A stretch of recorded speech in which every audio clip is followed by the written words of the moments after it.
Buenas noches, bienvenidos al especial de Día de Muertos. Desde el Panteón de Nicolás Romero, hoy vamos a tocar historias que trascienden más allá de la vida y que nos hacen encontrarnos con aquellos que ya no están con nosotros. Esta noche se viste de flor de cempasúchil y el aire huele a copal. Y los caminos se llenan de luz porque dicen que los que se fueron regresan a visitarnos. No es una noche de miedo, es una noche de memoria, de volver a mirar los rostros que amamos aunque sea en fotografía, de dejar en el altar un pan, una vela, una lágrima y un pedazo de nuestro corazón. Dicen que si escuchas el viento esta noche no es solo el aire, es el murmullo de las almas que cruzan el umbral, trayendo consigo los recuerdos que dejamos a medias. Y junto con ellos llegan muchas historias que esta noche vamos a compartir. Bienvenidos al especial de En el Barrio se Cuenta, en esta noche de Día de Muertos. Buenas noches, estamos en este programa especial que hace recordar que hay muchas historias que no pueden ser entendidas y que no pueden ser comprendidas como alguna vez quisieran. Muchas cosas que escapan a nuestro raciocinio, a nuestro entendimiento y que sin embargo son historias vivas y que pasan de generación en generación. Bienvenidos al especial y esta noche nos acompaña Betsy Medium. Zaida, buenas noches. Buenas noches, Gabriel. Pues aquí estamos en esta noche fría, tan oscura y tan especial, en medio de un panteón. Justo donde los espíritus empiezan a tomar vida para ser escuchados. Y en esta ocasión vengo tanto a relatar historias que me han pasado con espíritus, con encarnados y con personas vivas que han sido poseídas. Si ustedes no han estado alguna vez en algún panteón, si ustedes no han tenido la oportunidad de sentir el frío que se siente, la energía que se siente entre las tumbas, no se los recomendamos porque hay que tener un gran respeto por estos lugares tan llenos de energía y de cosas a veces tan extrañas. Emanuel Espinosa, buenas noches. ¿Qué tal? Buenas noches. Pues como ya lo comentaban ustedes, hoy es una noche pues especial, una noche donde tenemos la oportunidad de relatar algunas de las historias tanto personales como de los lugares que a lo largo de las exploraciones pues hemos escuchado o hemos sentido. Sabemos que, como ya lo decía Gabo, estar en un panteón es un simbolismo de muchísimo respeto por todas las almas que aquí están y que estamos seguros de que se han hecho presentes pues en muchas anécdotas que se estarán dando a lo largo de este programa.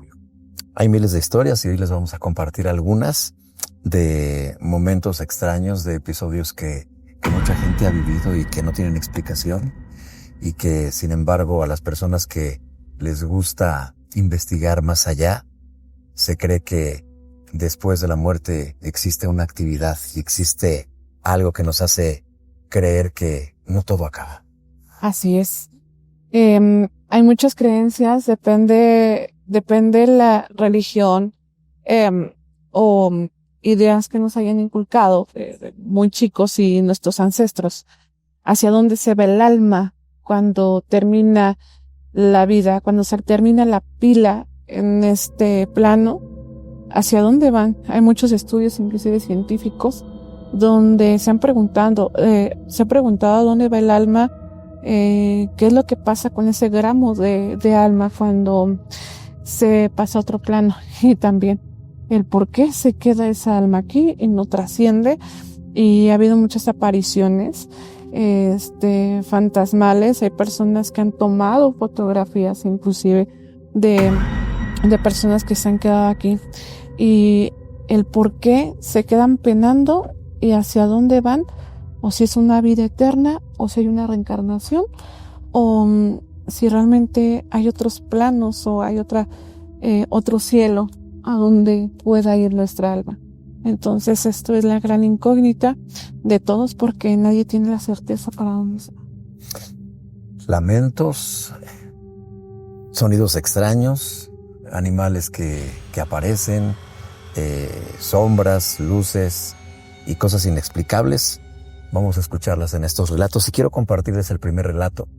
Esto lo escuché hace muchos años, yo tenía 11 años y tuve la oportunidad de conocer a una persona que cuidaba un panteón donde yo nací, en el estado de Puebla, y él me comentaba que hace muchos años, en un panteón de Zacatecas, sucedían cosas muy extrañas.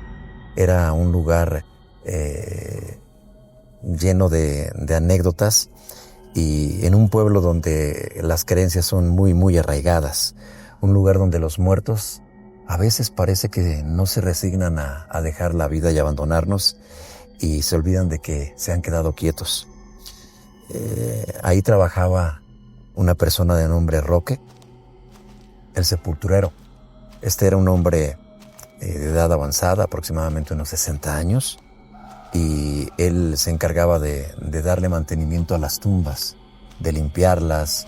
Muchas tumbas son abandonadas, y él, con el amor que le tenía y el respeto que le tenían los muertos, siempre intentaba llegar a los lugares más abandonados, a las tumbas que nadie visitaba para limpiarlas. En ese panteón donde él trabajaba, pues se le veía todas las noches deambular. Era un hombre de mirada vacía y manos cubiertas de tierra.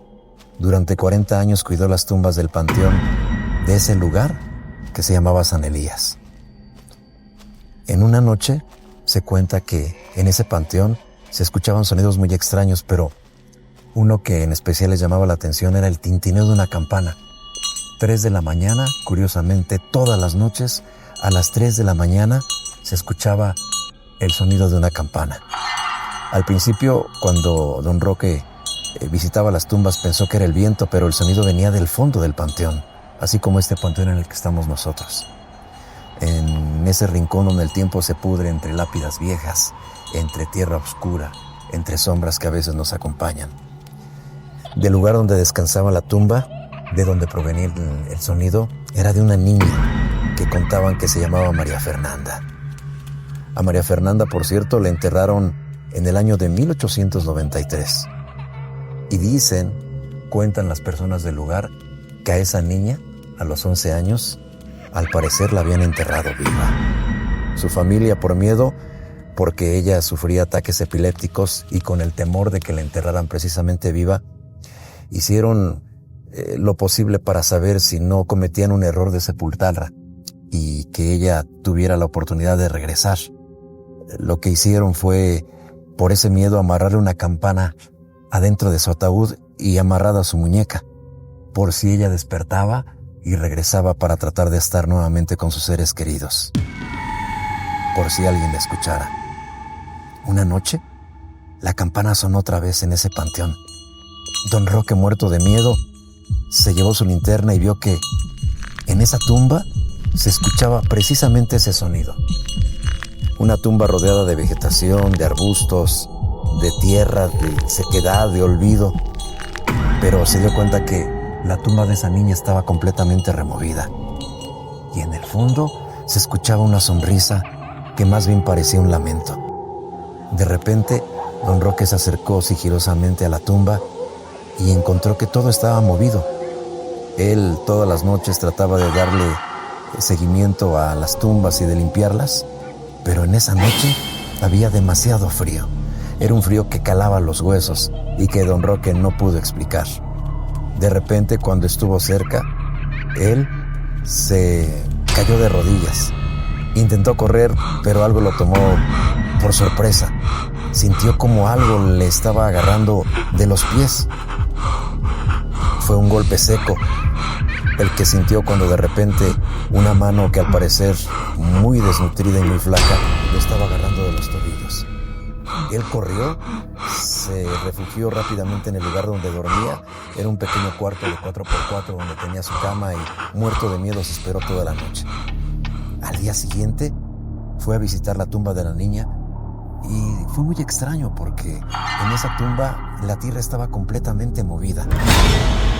Entonces él se esperó esa noche, descansaba por cierto, y le pidió al sepulturero que llegaba en su lugar que le dejara y le diera la oportunidad de quedarse porque tenía curiosidad por saber qué es lo que estaba ocurriendo.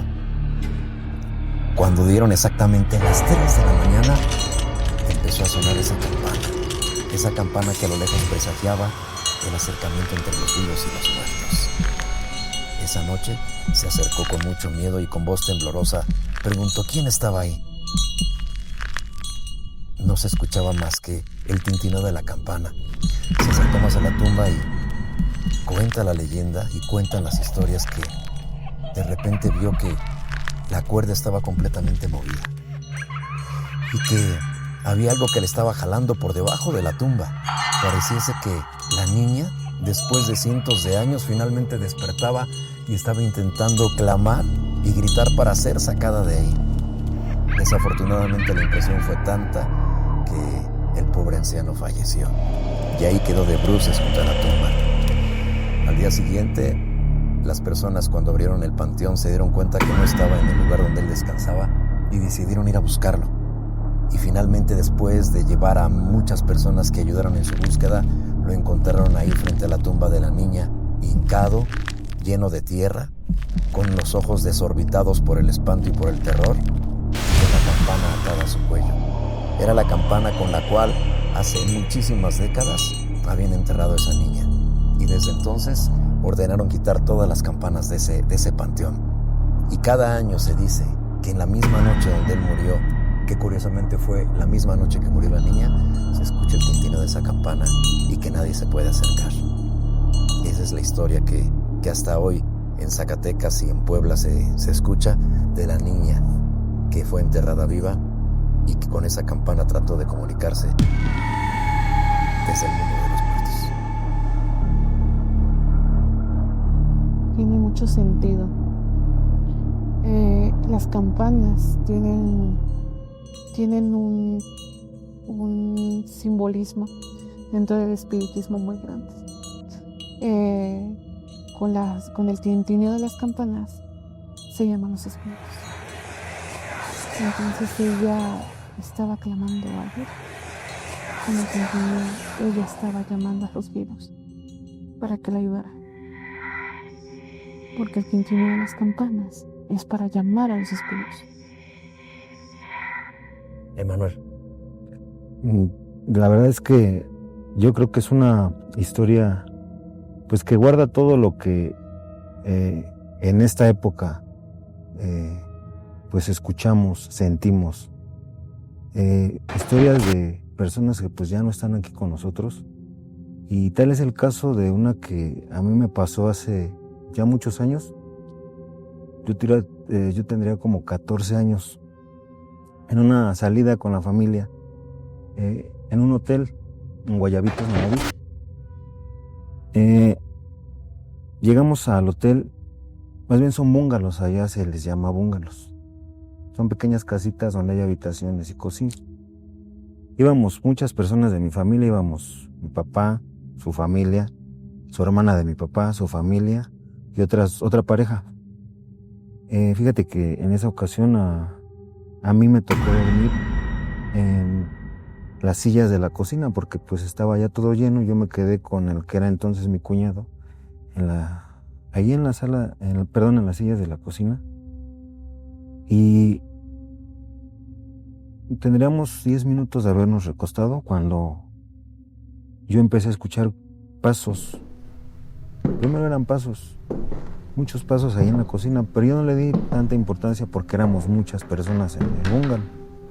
Pero a poco tiempo de que fueran pasos ya se escuchaba cómo estaban corriendo adentro de la cocina, se escuchaba correr, y el que era mi cuñado estaba completamente dormido. Entonces, pues yo ya me empecé a inquietar porque ya era mucho, pero yo la verdad es que seguía recostado y no quería, pues no me quería levantar porque ya me empezó a dar mucho miedo.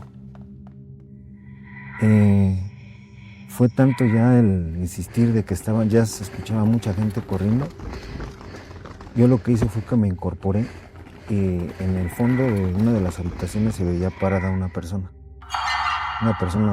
de baja estatura. Se veía la silueta de blanco. Yo todavía me quise dar valor y pensar pues que era alguien, pues de todos los que estábamos ahí, y empecé a decir mamá, hermana. Ella me contestaba. En ese momento sí ya me dio mucho miedo y me tapé con una sábana que tenía, y al momento de que me tapo, así es que la sábana me toca el rostro, me han pegado un grito en la cara, pero así un grito de verdad horrible, así. Entonces pues mi instinto fue levantarme, y cuando me levanto la persona de blanco ya estaba de frente a mí. Entonces yo lo que hago por instinto también pues es tratar de empujar. Pues yo prácticamente atravieso a la persona y voy y toco en la habitación donde estaban mis papás, pues muy desesperado, llorando, espantado. Y pues mi papá así de ¿qué pasó? ¿Qué tienes? Pues ya no le dije nada, me metí. Y al otro día yo le platiqué esto al gerente de las villas donde estábamos, y pues nos dijo que efectivamente ese búngalo en especial no lo rentaban o no les gustaba rentarlo porque tenía 10 años que se había quemado, y que en ese búngalo se había muerto una señora y una niña al incendiarse esa parte, pero específicamente ese búngalo. Entonces pues yo creo que, como les hemos estado comentando en este programa, pues sí son almas que, o son personas que pues les llegó la muerte, pues tal vez de una forma que no se espera. Nadie espera la muerte, eso me queda claro, nadie la espera. Pero yo creo que hay situaciones donde por enfermedad pues uno sabe que ya va a trascender. Pero yo pienso que cuando alguna persona muere de una forma trágica, pues el espíritu no sabe qué hacer, no sabe cómo reaccionar, no sabe dónde irse. Y yo pienso que los fantasmas están atrapados en ese momento de que no trascendieron, de que se quedaron aquí atrapados. La verdad es que es algo que a mí me impactó mucho. Yo siempre lo he dicho, tal vez en nuestras palabras nunca vamos a reflejar lo que vivimos en esos momentos, pero créanme que fue una situación muy fuerte, y pues que sí, efectivamente me marcó tanto que fue como que el inicio del camino empezar a gustar esto pues de lo paranormal. Nunca hubo una explicación para eso. No solo lo que nos daba el gerente que se había quemado, y efectivamente nos decía, cada que rentamos el bungalow, siempre hay alguien a quien espanta, siempre hay alguien que nos reclama, oiga, es que escuché pasos. De hecho, en el bungalow contiguo, lo que escuchaban también eran, pero que corrían ya en el pasillo. En el pasillo se escuchaba que corría mucha gente. Pero la explicación fue esa, que efectivamente se había quemado, que había muerto la mamá y una niña. Ahí en Guayabitos, Nayarit. A veces nos sorprende la muerte tanto que tal vez los que estamos vivos no nos resignamos a la pérdida de las personas que se han ido, pero tal vez los que están muertos también no se resignan a alejarse de las personas que quedan en vida, ¿no? Así es, pero ¿qué pasa cuando ves algo que no sabes si está vivo o ya no tiene vida? Hace unos años, como investigadora paranormal, íbamos en camino para Peña de Bernal. Peña de Bernal se caracteriza por avistamiento ovni. Es un lugar que atrae mucha energía por todo el cuarzo que nos la Peña. Pues en el trayecto pasamos por pueblos porque nos perdimos. Íbamos en el carro y nos perdimos. Pasamos por un pueblito. Yo pocas veces siento miedo. El miedo para mí tiene una terminología muy distinta a estar acostumbrada o a lo paranormal. Pues íbamos avanzando y veo una lechuza. Y era un animal tan hermoso porque solamente alumbraba la luna. Era octubre y la luna estaba muy resplandeciente y lo demás muy, muy oscuro. Cuando me bajo a ver la belleza que tenía la lechuza vuela, empieza a volar y se va de un lugar a otro. Se queda estacionada en un árbol y voy hacia ella para intentar grabarla. Pero yo cuando estaba enfocando, se vuelve a mover. Yo seguí caminando tras ella. Pero era algo magnético. Yo sentía que ese animal tenía algo magnético que me llamaba la atención. Yo seguí caminando. Cuando volteé hacia atrás, yo no sabía por dónde iba. Yo me estaba perdiendo. Y al fondo veo una especie de choza. Y me voy acercando. Cada vez me fui acercando. Volteé hacia atrás y ya no encontraba el camino, estaba perdida. Y la lechuza se planta frente a mí a 10 metros de distancia, sin moverse. Saco mi teléfono para poderle tomar una foto. Pero yo atrás, mi miedo era que yo había perdido el camino. Pero más no sentía miedo por lo que estaba viendo. Y de repente, la lechuza se empieza a transformar en humano.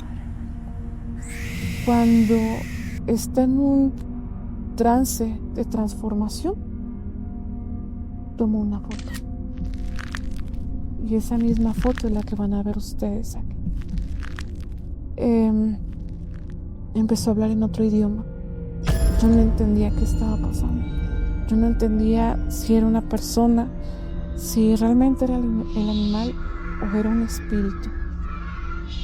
Volteé hacia atrás y mi compañero, tuve que gritar para que me dijera dónde estaba. Tardé para encontrarlo como 20 minutos. Yo había caminado más de 1 kilómetro cuando yo no pensé que había caminado tanto. Yo eran 2 minutos los que había caminado y me perdí por ese lapso de tiempo. la entidad hablaba otro idioma que yo no entendía. Yo no lograba entender esa lengua. Y di vuelta y en ese momento descubrí que las brujas existían. Que en otros lugares, cuando un animal se convierte en persona, son los nahuales. Así es, hay una teoría, por ejemplo, se da más en los varones, que te voy a contar más adelante otra historia que aún se sigue viviendo. Es una historia que todavía los nativos de ese lugar la siguen viviendo día a día. Y a eso se le llama nahualismo, que era una facultad que tenían nuestros ancestros en la época prehispánica, esos guerreros, el poderse transformar. ¿Has visto algunas imágenes o algunos monolitos donde tienen cabezas de jaguares, donde tienen manos de animal, donde se transforman en pájaros? Eso se deriva de ahí el nahualismo, de donde en esa época se convertían para poder acechar al enemigo o para poder defenderse del enemigo, que esa era una facultad o falla que tenía el humano, y más se daba en época prehispánica. Actualmente se da muy poco porque se empiezan a aislar, son personas muy aisladas y se van hacia los pueblos donde casi no hay gente, donde para ellos a la hora de transformarse no puedan ser juzgados o se puedan ocultar. Algunos son buenos, pero otros son malos y van al acecho de las personas. Yo les quiero comentar que cuando era niño, a mí me gustaba mucho andar descubriendo cosas, y generalmente hay algo de las cosas que a veces te quedas con ese arrepentimiento. Cuando tenía yo aproximadamente 9 años, se contaban muchas historias acerca de lo que sucedía en un cerro que se llama el Cerro de Zempoala, el Zempoaltepetl, allá en Puebla. Ese cerro se ve perfectamente desde Huauchinango y es un cerro que tiene muchos cerros pequeños. Entonces, curiosamente, decían que los martes y los viernes, pasando la medianoche, se veían bolas de fuego volando de cerro a cerro. Yo no creía eso, pero un día, por curiosidad, me quedé despierto para saber si es lo que realmente ocurría. Y efectivamente, en el cerro se pueden ver luces, y no sé si hasta la fecha, porque no he vuelto a hacer, me dio mucho miedo, pero sí hay pequeñas luces como destellos que brincan de un cerro a otro. Y platicando de estas historias, recuerdo una persona de hace muchos años que malamente le decíamos la muerta fresca. ¿Quién era la muerta fresca?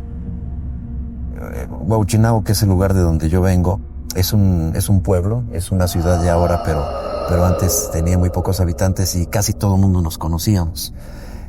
Recuerdo muy bien que hay personas que se hacen muy famosas, el maestro, el director de alguna escuela, algún artista, etcétera. Pero había una persona en particular que se había hecho muy famosa por su extraña y por su peculiar apariencia. Era una señora de aproximadamente unos 50 años, la recuerdo perfecto. Era muy alta, yo creo medía como 1,70 de estatura, 1,70, muy delgada, por cierto, y siempre vestía de café. No de negro, era un café pero muy, muy, muy oscuro. Por eso le decíamos la muerta fresca, porque aparte su mirada, sus ojos eran muy ceñidos, su expresión era como cadavérica, siempre usaba paliacates en el cabello, en la cabeza. No sabíamos realmente si tenía cabello o no, pero todo el mundo empezó a correr la historia de que era bruja y de que ella precisamente se iba a Zempoala los fines de semana para hacer rituales, para hacer cosas.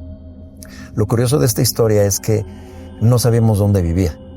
No tengo idea si alguien conocía dónde vivía, pero todos los fines de semana iba al pueblo e iba a comprar cosas, me imagino yo que para su semana, ¿no? Iba a comprar fruta, etcétera, pero siempre andaba sola. Nunca había alguien con ella.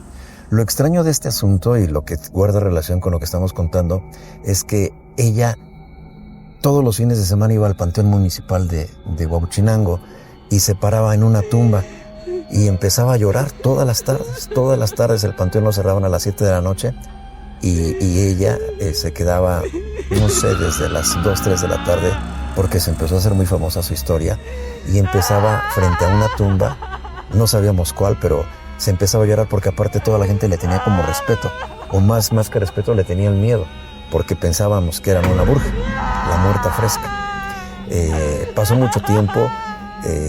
Cuando nosotros estábamos jugando en la calle y de repente la veíamos acercar y nos íbamos corriendo porque nos daba bastante miedo. Aparte era una persona que caminaba pausado, que caminaba como cansada y que nunca se metía con nadie. Incluso algunas personas le decían que rayaba como en la indigencia, ¿no? Y a veces le gritaban cosas y nosotros alguna vez intentamos hacer alguna maldad. Lo extraño de todo esto es que el párroco de Huauchinango lo pasaron para Tulancingo, los van moviendo a los párrocos. Entonces, el padre Guillermo se llamaba Guillermo Ledesma, lo mandaron a Tulancingo por mucho tiempo, muchos años, ya era un padre de edad avanzada. Y entonces, cuando regresa a Huauchinango, porque lo volvieron a reinstalar, le dijeron que pues las personas que estaban muy cerca de la iglesia que conocían a una bruja y que querían que les ayudara para sacarla del pueblo, para saber qué es lo que pasaba con ella. Entonces alguien le había sacado una foto a esta persona, la muerta fresca. Entonces, cuando él ve la foto, él se asombra demasiado porque dice, yo conozco a esta persona, pero esta persona hace mucho tiempo que ya murió. O sea, si es la persona que ustedes me dicen, esta persona tiene mucho tiempo antes de que yo me fuera de aquí de la ciudad, ella murió en un accidente. Dicen que ella en una ocasión iba pasando por un lugar y que entonces en el momento de que iba a atravesar la calle la iban a atropellar y que justo cuando le iban a atropellar ella del impacto le dio un infarto y falleció. Ni siquiera la atropellaron, no la tocó el automóvil, pero del impacto, del sobresalto se murió, pero no tiene ningún familiar.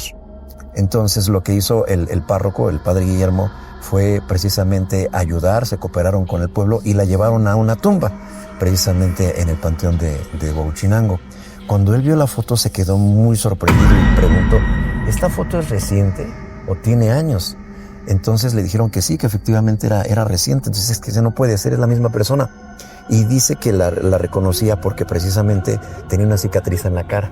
O sea, en el rostro tenía del lado derecho, a la altura de la mandíbula, una marca, como si se hubiera cortado, y tenía una cicatriz muy grande. Entonces fue con varias personas, eso nos lo contaron posteriormente, y preguntó, a ver, díganme a qué tumba es a la que va a visitar esta señora, no vamos a buscarla. Fueron a la tumba, y ¿cuál fue la sorpresa del padre? Que la tumba que visitaba esa señora era precisamente la tumba donde habían enterrado a la persona que él conocía y que aseguraba que estaba en la foto. Entonces él estaba muy extrañado porque dice, a ver, es la persona que viene a visitar la tumba, pero sin embargo me están diciendo que está viva, cuando yo sé que está muerta y que está enterrada en este lugar. Entonces lo único que hicieron fue organizaron una misa, fueron las personas más allegadas, casi nadie quiso ir porque todo el mundo aparte le sentía como un poco de miedo y de repudio a la persona. Le hicieron una misa, hicieron el novenario porque al parecer cuando ella murió no le hicieron todo ese proceso de los 9 días, sino que nada más la enterraron porque no tenía familia y la dejaron.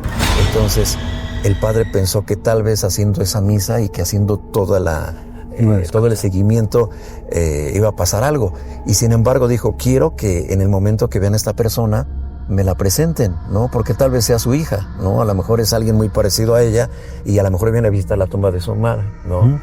Lo más curioso del asunto y lo más extraño es que a raíz de la misa que le hicieron, esta persona jamás volvió a aparecer. O sea, nunca apareció. Y nunca supieron dónde vivía, cuál era su nombre, con quién, no se juntaba con nadie, no tenía familiares. Y entonces lo que nos platicaba el padre a las personas que estábamos más allegadas a él era que lo que ella quería y lo que estaba clamando y lo que ella estaba gritando era tener un descanso digno, un descanso eterno, y que ella misma iba a la tumba para que la vieran y para que hicieran precisamente ese acto de rezarle y de llevarla al descanso eterno, porque ella sabía que estaba en un mundo intermedio, ¿no? Entre la vida y la muerte, y que no encontraba la paz por eso. Y jamás se le volvió a ver en el panteón y nunca supimos más de ella. Yo no recordaba esta historia. Hasta ahorita que estamos en el panteón, empecé a recordar esa situación tan extraña y que me acompañó por mucho tiempo. De repente veíamos a una persona que iba vestido de café y decíamos, es la muerta fresca. Ya veíamos a la persona y no era ella, pero sí se me quedó muy grabada, y es cuando te preguntas si realmente el proceso de entre la vida y la muerte tienes que rezar y tienes que hacer las cosas para que realmente descansen en paz, como dicen los rezos, ¿no? Así es. Sí, la verdad es que, como lo decía hace un momento, yo creo que a veces cuando trascendemos, yo sí pienso que hay un momento en donde o te vas o te quedas por alguna situación, y que todas las almas que están, pues, como comúnmente se dice, penando, yo no creo que estén penando, yo más bien pienso que no han encontrado o no han tenido la forma de trascender. Algunas personas creemos que sí necesitamos que se nos esté haciendo oración, que necesitamos misas, que necesitamos luz. Las veladoras pues significan luz. Las veladoras no solo se ponen por que se vea bonito, las veladoras es porque muchas veces se piensa que cuando alguien muere en accidentes, atropellados o asesinados, lo más común es que se le deje una vela, porque se dice que esa muerte trágica necesita luz. Fíjate que ahorita que platicabas tú esta historia de brujas, también a mí mi hija tiene 17 años, de hace 17 años. En ese entonces, pues su mamá estaba aún embarazada, y nosotros pues vivíamos en Villa del Carbón, en una comunidad que se llama El Ocotal. En esta comunidad por muchos años pues se decía que había brujas. Era una comunidad donde se decía que existían las brujas. A nosotros, su mamá de mi esposa ya nos había platicado que en algún momento, cuando ella vivió allá de joven, veían precisamente las bolas de lumbre, y que le decían, oye, ¿sabes qué, María? Ten cuidado, porque en el tejocote que está fuera de tu casa se para una bruja en las noches. Se tiene la creencia de que las brujas toman la forma de huilos, de guajolotes. Entonces le decían, ¿sabes qué, María? Que en el tejocote de afuera de tu casa se para la huila, la bruja. Entonces ella dice que se escuchaban los aleteos, pero como de un ave muy, muy grande. Pues el fin que ellos le dieron pues fue cortar el tejocote, y pues pasó. Pero a nosotros se decía que cuando su mamá de mi hija estaba embarazada, vinimos precisamente a Nicolás Romero a hacer la despensa. En Villa del Carbón no había todavía tiendas, pues para hacer despensa, había tiendas pequeñitas. Entonces veníamos a hacer la despensa, y pues ya en aquella ocasión ya nos fuimos tarde, nos fuimos yo creo que 9 de la noche de aquí. Y en el camino íbamos platicando precisamente porque nos encontramos en el súper, nos encontramos a una amiga de allá de Villa. Entonces al vernos nos dijo, ¿sabes qué? Pues vamos para allá, les echamos un ride, pero nosotros nos teníamos que bajar antes del centro de Villa. Pero íbamos platicando pues precisamente de historias de terror, de cosas que nos habían pasado, y nos bajaron en una parada que se llama Las Cruces, donde pues ya ahí teníamos que tomar otro taxi, porque el Ocotal ya es una comunidad pues que se adentra ya dentro de los cerros de Villa del Carbón. Nos subimos en el taxi, y el taxi nos dejaba en lo que es la avenida principal de la comunidad. Es una comunidad muy pequeña, hay casitas así contadas. Entonces, pues el taxi nos dejó en la avenida principal, y nosotros teníamos que caminar sobre una vereda aproximadamente, yo creo que unos 500 metros. Pero pues estamos hablando de que son milpas, o sea, no repito, hay casitas, pero... Entonces íbamos caminando, y lo voy a tratar de explicar lo más textual que pueda. Es una veredita así, pero se hacía como una T, donde atravesaba otra vereda. Entonces nosotros íbamos caminando, y del lado derecho de la vereda que atravesaba así en T, vimos una bola de lumbre. Yo siempre que lo cuento digo que es una bola de lumbre, yo calculo como el tamaño de una pelota de básquet. Sí, es pequeña. Pero lo raro es que veíamos la bola y hacía movimientos circulares. así sobre la vereda, pero arriba. Te estoy hablando de que estábamos como la vereda tenía como 500 metros, estábamos como a la mitad, yo creo. Como unos 100, 200 metros, pero hacia arriba todavía tenía otra pendiente de 100 metros. O sea, era una distancia muy considerable. La bola empezaba a hacer esto. Al principio no le dimos importancia. Después la bola ya empezaba pero a bajar a una velocidad de verdad increíble. La bola bajaba así, pero o sea, recorría una distancia de 100 metros, la recorría en 2 segundos. Y se ponía enfrente de nosotros y se volvía a subir. Y así eso, yo creo que eso lo ha de haber hecho, no sé, unas 5 veces. De repente se quedó ya en la vereda donde íbamos nosotros, pero ya se nos venía así de frente. Fue hacia nosotros. La verdad, honestamente, es que los dos empezamos a llorar porque pues sí nos dio miedo. Recordamos que decían que había brujas, recordamos lo que nos había contado su mamá de ella. Y pues yo le dije, ¿sabes qué? Que sí es una bruja. No se nos ocurrió otra cosa más que empezar a rezar el Padre Nuestro.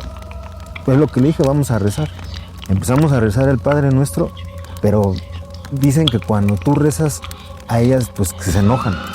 Entonces ya el movimiento era, pero así rápido, rapidísimo, te lo prometo que era así rapidísimo. Y ya recorría todas las veredas así. Y empezamos a rezar y pues yo nada más la abracé, ella estaba embarazada.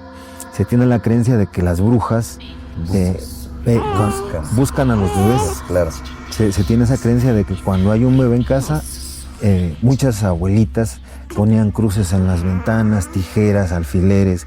De hecho, a raíz de eso, ya mi esposa se puso unos alfileres en el ombligo, porque ya el otro día para terminar la historia, la bruja empezó a hacer el movimiento ya más rápido, y llegó un momento en que se fue así hacia el cerro, así. Y la perdimos. Llegamos a casa, recordamos todo lo que ya nos habían comentado, que en las ventanas, tijeras, cruces, todo lo hicimos, y al otro día pues lo comentamos pues con las vecinas de ahí, familias de mi esposa. Y pues sí nos decían que efectivamente que ya había muy pocas, pero que sí seguían existiendo las brujas. Y de hecho ellas sabían quiénes son las brujas de ahí, pero pues por protección, por miedo, obviamente no dicen. Antes se creía que a las brujas se decía que se les pegaba, vaya.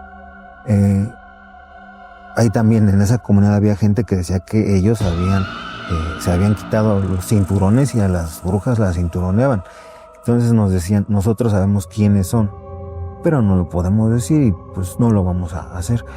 Pero repito, sí fue la verdad algo también muy impresionante, mucho, porque pues es algo fantástico. La verdad, yo siempre que cuento esas anécdotas se me hacen fantásticas, pero revivir el momento sí es como, no traumático, pero sí causa cierto tipo de fascinación. Esa es mi historia con las brujas. Antes de que nos comentes tu historia, recordaba algo que nos comentaba mi papá. Mi papá vivía en una comunidad que se llamaba Coamila, Puebla. Uh-huh. Y entonces él, para ir a ganarse el pan de cada día, tenía que ir a Nuevo Necaxa, Puebla, pero se iba caminando. Uh-huh. Entonces dice que él conoció a una vecina que decían que era bruja, todo el mundo decía que era bruja. Uh-huh. Entonces que él, obviamente no había luz entre las dos comunidades. Era completamente oscuro. Y entonces él, para iluminarse, prendía varas de ocote. Uh-huh. El ocote, a pesar de que haga mucho aire, no se apaga. Incluso al contrario, cuando hace más aire, se aviva la llama. Pero dice que cuando él vivía muy cerca de un río, y la persona a la que decían que era bruja era su vecina, y estaba más o menos a unos 100 metros. No era que todas las casas estuvieran juntas, como tú dices, era una casa aquí, otra de este lado. Pero dice que cuando él regresaba, porque él regresaba muy tarde, que lo único que le iluminaba era la luna, y siempre iba con sus varas de ocote, agarraba muchas y las enredaba y las prendía. Pero dice que curiosamente cuando pasaba fuera de la casa de esta persona, a pesar de que había mucho viento, el ocote se le apagaba por completo. Y a pesar de que le soplaba para revivir la flama, no, hasta que pasaba de esa casa, volvía a encenderse otra vez, y él llegaba muerto de miedo. Entonces dice que él tenía una hermana, no, una tía de él, que se llamaba María, que efectivamente, ahorita lo recordé porque decías lo de las brujas y los niños, decía que ella se embarazó, ¿no? Tuvo a su bebé, estaba cuidando la casa que ellos tenían ahí en el rancho, era obviamente paredes de madera, lámina de cartón, etcétera. Y entonces ella tenía mucho miedo de estar siendo vecina de esta persona que decían que era bruja precisamente por su bebé. Entonces llegó un momento en que ella todas las madrugadas se despertaba llorando porque decía que tenía muchos sueños muy feos, ¿no? Que se le aparecían demonios, que le decían cosas, que se iban a llevar a su bebé.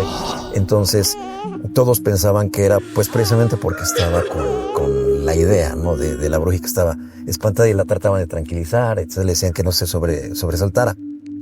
Como bien dices, debajo de la almohada le ponían tijeras abiertas en cruz.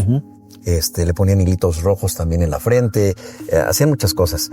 Pero dicen que una vez, era noche, él llegó de la madrugada, le pasó lo mismo del locote, y que cuando llegó había una luz, una flama que estaba brincando en los techos de las casas, que iba de una casa, y la bola de fuego, así con el sonido que todos estabas diciendo hace rato, brincaba hacia el techo de la otra casa y así iba, pero alrededor de la casa de ellos, donde estaba la recién nacida. Entonces, y vivían, por cierto, muy cerca del panteón, porque pues era un pueblo, entonces todo estaba cerca. Entonces, dice que mi abuelo paterno, el papá de él, empezó a rezar y empezó también a decir cosas, entre rezaba y entre le decía groserías para espantarla, y dice que agarró una escopeta que ellos tenían para cazar. Entonces que le apuntó a la bola de fuego, pero que no jalaba. O sea, no jalaba. Trama. Ajá. Entonces que se metió por una cruz, por un crucifijo que tenía, lo pegó con el arma, y que sí pudo disparar. Y que curiosamente sí le dio a la bola de fuego. Que cuando le dio la bola de fuego, la bola como que se desparramó, ¿no? O sea, se cayó toda la luz como que las flamas, como cuando de repente tú apagas una hoguera y se esparce. Entonces así se esparcieron las chispas. Y al otro día, curiosamente, ¿qué creen? Que la persona que era su vecina, y de las cuales todos dicen que era bruja, amaneció mala. O sea, estaba vendada del brazo. Entonces tenían miedo, pero alguien le preguntó ¿qué es lo que pasó? Y ella dijo, no, lo que pasa es que me metí al terreno, me caí y me fracturé la clavícula. Entonces, pues mi abuelo paterno decía que no, que lo que realmente le había pasado es que sí la había lastimado, y que por eso había pasado eso. La señora se fue de ahí, desapareció, nunca supo más de ella, pero fue una historia que nos contaba con bastante miedo mi papá, y pues que son cosas, por ejemplo, que el locote se le apagara justo cuando pasaba por esa casa y que ni con el viento se prendiera, pues era como muy extraño, ¿no? Pues sí, y fíjate que ahora hablando de brujas, pero en este caso, hace 3 años, yo siempre he leído cartas y me pidieron una cita por teléfono. Dije, sí, aquí te recibo a las 6 de la tarde, el día martes. Eran 6:30 y no llegaba la persona. Dije, yo creo que me cansé. Me metí, estaba haciendo mis cosas y tocan la puerta. Salí y era una señora como de unos 80 años más o menos, grande, y venía de un lugar, pues como ella era indígena, porque le costaba trabajo hablar español. Y me dijo, mi nieta me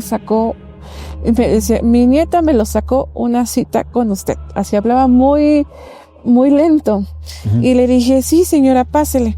Entonces senté a la señora y le estaba leyendo y me saca una foto y dice, es que a mi hijo me lo embrujaron. Y le digo, no, espéreme, de que yo veo que hay. Entonces me marcaba mucho. O sea, yo leía las cartas y no me explicaba lo que yo veía en las cartas con lo que la señora me estaba diciendo. Y yo decía, es que... O sea, no empataba. No empataban nada. O sea, la señora me estaba hablando que la ayudara porque su hijo se lo embrujaron y que su hijo se lo embrujaron. Y le dije a la señora, es que aquí me sale la que está enferma o la que va a fallecer es usted. Digo, inclusive aquí me dice que usted está fallecida. Y me dijo, no, yo estoy bien. Dice, pero mi hijo es el que está muy malo. Entonces le dije a la señora, ¿cómo? Le digo, vamos a hacer una cosa, yo le voy a ayudar, pero me va a traer a su hijo, honesto, ver a su hijo, para yo poder limpiarlo, ver la manera en que yo le puedo ayudar de una o de otra manera. Y le dije, bueno, como está a distancia, del agua bendita de tomar, le va a dar agua bendita por 7 días. Y me dice, ¿pero me vas a ayudar? Le digo, sí, señora, usted no se preocupe, yo le voy a ayudar.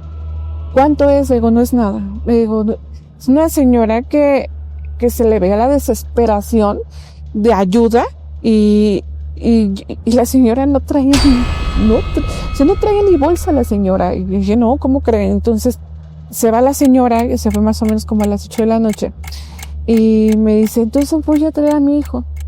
Pasa la semana, y le pregunto a la muchacha, digo, disculpa, ya pasaron 7 días, vino tu abuelita a verme. Dice, mi abuelita, digo, sí, pues me dijo que era de parte tuya, que venía a ver a su papá, que tu papá está embrujado. Y dices que no lo puedo creer. Y dice, ¿me puedes dar una cita? No me dijo nada.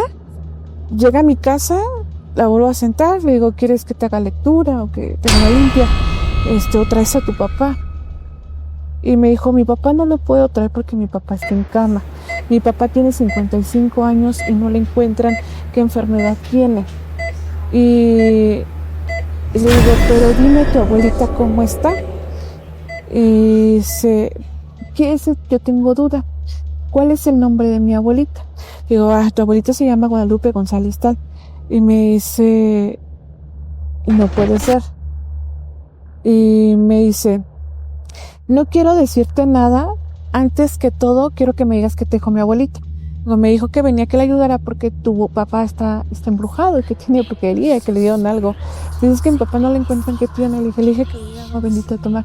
Dice, de la nada tenían una botella de agua bendita. Es que actualmente ya las como que las embotellan. Bueno, hay mucha gente que va a las iglesias, ya les venden su agüita embotellada y van, las bendicen y te la llevas para que sea bebible. Y tenían mucha agua bendita. Dice, tenemos esta agua bendita que no sabemos quién la trajo. Y yo, ¿qué? Digo, te ayudo a limpiar a tu papá. Le limpia a su papá y todo. Y digo, ¿y tu abuelita? Y dice, ¿qué te dijo? Digo, que tu papá estaba enojado, que tu papá le habían hecho brujería, por eso estoy aquí. Y me acercan y me dicen, queremos que tú nos digas si mi abuelita ella es la que te fue a ver. Y me enseñaron su altar. Tiene una foto con más fotos alrededor. Tenía la foto de la señora. Dice, mi abuelita Lupe. Mi abuelita Lupe tiene 10 años que falleció. Entonces, era cuando yo no podía entender lo que yo había visto. Y le digo, entonces, tú me hiciste la cita. Dice, pero es que yo no pude llegar. Dice, estás muy lejos de la distancia. Venían de Chapa de Mota hacia acá. Mucha la distancia, son como 3 horas. Dice, no pudieron llegar. Y yo fui la que me dio la tarea de ir. Y la señora que me fue a buscar, sí, efectivamente, pues es que ella se habla otomí. Son pueblos otomís. Y daba mucho el significado de la señora que me fue a buscar para salvar a su hijo. Y que la señora me quería. Lo pude ayudar. Lo ayudé con agua bendita. Y se la dieron a tomar. Afortunadamente yo creo que la fe mueve montañas y fue algo que me ayudó a salvar a la persona. Y yo creo que a la señora Lupita pues le hicieron su misa a la señora. Y esa fue mi historia que recientemente me pasó. Increíble.